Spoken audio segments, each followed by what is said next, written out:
C'est déjà un plaisir de revenir à Monaco. J'ai été quand même pendant 7 ans entraîneur ici, donc j'ai des souvenirs excellents. Je vois le rocher de la Turbie, là, ça me fait plaisir. Je vois aussi que les terrains se sont améliorés, c'est très très bien. Le titre de champion de France quand je suis arrivé, parce que j'étais jeune entraîneur, 37 ans, 36 ans, c'est la première fois que j'ai gagné un grand titre. Je pense qu'on a toujours fini dans les top 3 pendant 7 ans, sauf la dernière année, donc on était toujours dans les 3 premiers. On est allé en finale de la Coupe d'Europe, on est allé en demi-finale de la Ligue des Champions. Donc avant que j'arrive ici, Monaco a une histoire de ne pas passer le premier tour. Donc on a pu débuter l'ère européenne, qui après s'est continuée. Les entraîneurs avant moi ont enchaîné par des super performances en Europe. L'arrivée de Glenn Hoddle ici, ou George Weah, qui arrive d'Afrique, où tout le monde se pose la question, mais qui c'est ce gars, et qui aujourd'hui est président de son pays, parce que ça montre à la fois tout ce que peut apporter le football à un joueur, et puis comment le football peut contribuer à développer les personnalités des gens.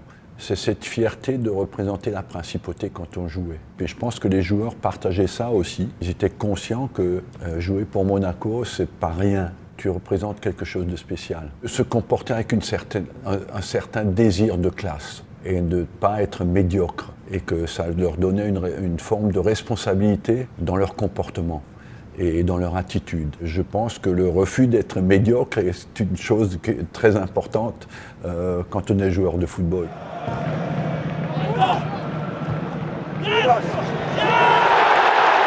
Je crois que le reste de l'Europe ne réalise pas encore que les équipes françaises sont difficiles à jouer. Je crois qu'ils ont une belle carte à jouer. Monaco, il ne faut pas s'interdire l'ambition. C'est une équipe qui peut prétendre aller jusqu'au bout. Mais il faut surtout qu'elle retourne, je pense qu'elle donne tout pour retourner en Ligue des Champions.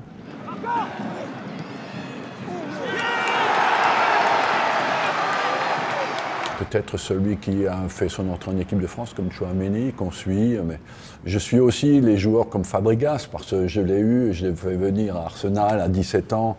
Donc je les suis avec beaucoup de tendresse, le petit Diop aussi. J'aime bien regarder l'éclosion des jeunes joueurs. Évidemment, les Ben Yedder et Voland, je les connais tous, mais les jeunes joueurs, Monaco a une tradition. Monaco, tu regardes 40 ans en arrière, Monaco a toujours sorti des jeunes joueurs.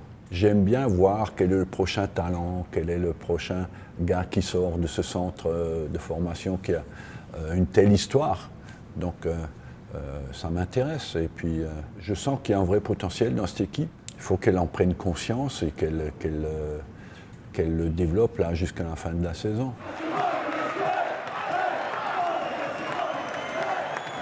D'abord, je voudrais les remercier de m'avoir supporté pendant 7 ans et je voudrais surtout les encourager à suivre leur équipe parce que j'ai beaucoup aimé le fait que Monaco, maintenant à l'extérieur, emmène du monde, ce qui n'était pas le cas quand j'étais là. Ils ont su créer un esprit, les supporters monégasques, et je suis vraiment content et je les encourage vivement à amplifier encore le mouvement.